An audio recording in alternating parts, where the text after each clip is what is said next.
Hey everyone, let's jump right in. Welcome to today's Explainer. If you're currently grinding away preparing for the Pearson Test of English, the PTE Academic, well, you are in exactly the right place.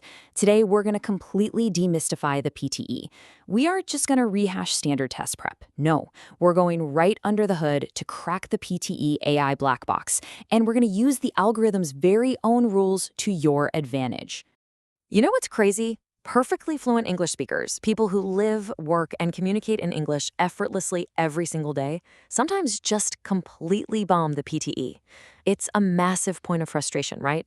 You speak perfectly into the microphone, you know your grammar is totally solid, and yet the scorecard comes back and you've somehow missed your target. So, why exactly does that happen? Well, here is the massive aha moment from the English ADAL guide. The exam doesn't reward charisma or natural style. It rewards machine-readable English. You have to remember, every single section of the PTE is scored entirely by a computer. There are absolutely no human markers listening to you. The AI isn't listening for your charm or your winning personality. It's evaluating highly technical, specific patterns. So here's our roadmap for this explainer. First, the AI black box. Then the 2026 scoring trap. Third, diagnosing your scorecard.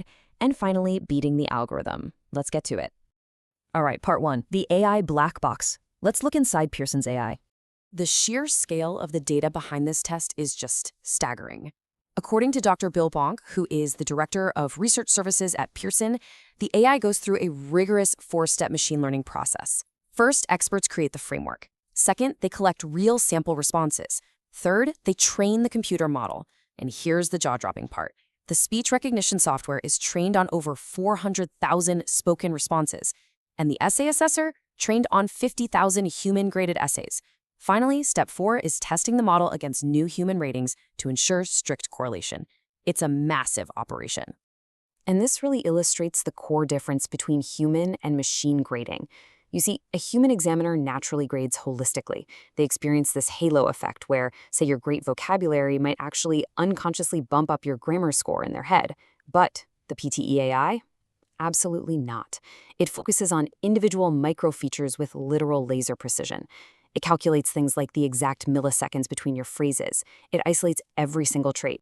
Which brings us to a really cool concept called acoustic fingerprinting. A lot of students think fast means fluent. Let me tell you, that is a total myth. The microphone doesn't even hear words the way you and I do.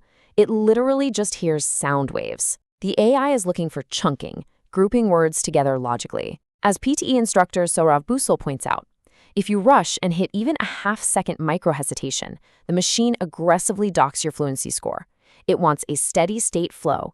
Evenness always beats pure speed. Moving on to part 2, the 2026 scoring trap. Let's talk about this big psychometric shift. Okay, let's compare the old world to our new reality. Back in 2024, the Read Aloud task acted as this massive safety net. Because it was an integrated skill, your speaking effectively subsidized your reading score. It could donate up to 35 points. You could literally mess up the reading section and still pass. But now in 2026, Pearson decoupled these skills. Read Aloud now contributes almost exclusively to speaking. That margin for error in the reading section has completely vanished. So you're probably wondering, if Read Aloud isn't saving your reading score anymore, where on earth did those missing points go? Well, the massive new weight falls directly onto fill in the blanks, holding nearly 80% of the reading module's total weight. 80%! You now have to master the grammar and academic collocations of fill in the blanks, because there is no safety net left to catch you if you fall. And check out what happened to the summarized written text task. It used to be pretty minor, but now its content weight has literally doubled from 2 marks to 4 marks. This is your primary bridge to a passing score right here. The updated AI rubric strictly punishes laundry list answers, where you just copy-paste keywords. To get those 4 marks today, you have to show the AI that you understand the relationships between ideas. Specifically, it's looking for contrast and causality, like saying, while X happens, Y remains a challenge. All right, part 3, diagnosing your scorecard. Time to find those hidden mistakes. Along with your overall score, Pearson gives you a skills profile. And honestly, this acts as your ultimate cheat sheet. If your open response speaking and writing or extended speaking bar is low, you're likely failing the retail lecture or describe image tasks due to poor content, or maybe you flagged their template detector. If your single skill comprehension is low, that tells you immediately that your reading fill-in-the-blanks are bleeding points. Don't just guess where you failed, map it directly using this tool. And this brings us to one of the most brilliantly counterintuitive facts of the entire exam.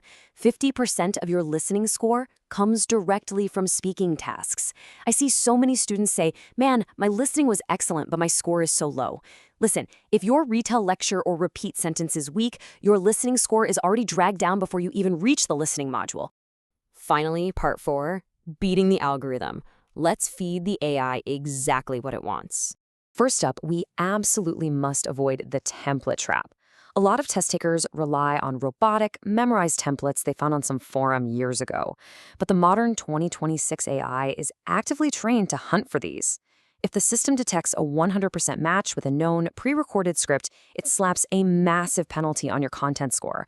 Because, well, it doesn't actually hear you analyzing the prompt. Use flexible frameworks for structure for sure, but you've got to use your natural voice for the actual substance. And to avoid sounding like a robot, you really must master voice modulation. This is the intentional variation of your tone, your pitch, and your speed. The AI is specifically assessing your naturalness and prosody. If you speak in a flat, unchanging monotone, even if you have perfect grammar, the AI is going to heavily punish your pronunciation and fluency scores. So how do we actually execute this properly under pressure? First, you need to slightly emphasize your content words, the nouns, verbs, and adjectives that actually carry the meaning of the sentence. You need to vary your pitch, rising for interest, and falling at the end of an idea. Control your pace so you don't mumble, and crucially, use strategic pauses after commas. This gives the algorithm those natural breaks it needs to process your acoustic chunks. Now here's a highly specific tactic for the Read Aloud section. We call it the one-line strategy. This means reading only one complete sentence from the passage, usually just the first one, in a single, perfectly fluent, clear stride without a single hesitation, and then immediately submitting. But when should you actually use this? Well, if you're in your prep time and you realize the passage feels way too long, or maybe you spot a word you have absolutely no idea how to pronounce, panic will completely destroy your fluency. Because Read Aloud no longer impacts your reading score and is now only roughly 9.4% of your speaking score, using the one-line strategy safely protects your oral fluency marks from plummeting due to stumbles or self-corrections. 79 plus. That's the magic number, isn't it? For superior English, for visas, for university applications. By understanding the underlying data, using that diagnostic scorecard, and actually applying these specific, algorithm-friendly strategies, this is your fastest blueprint to break past the plateau and finally hit that 79 plus. Which brings us to our final thought for today. Are you ready to stop fighting the machine and start feeding the algorithm exactly what it wants? The PTE isn't about having perfect poetic English, it's about predictable, machine-readable English. So take these strategies, go review your past scorecards, and completely change your approach. Thank you so much for joining me on this explainer. Get out there, test these out, and conquer that algorithm.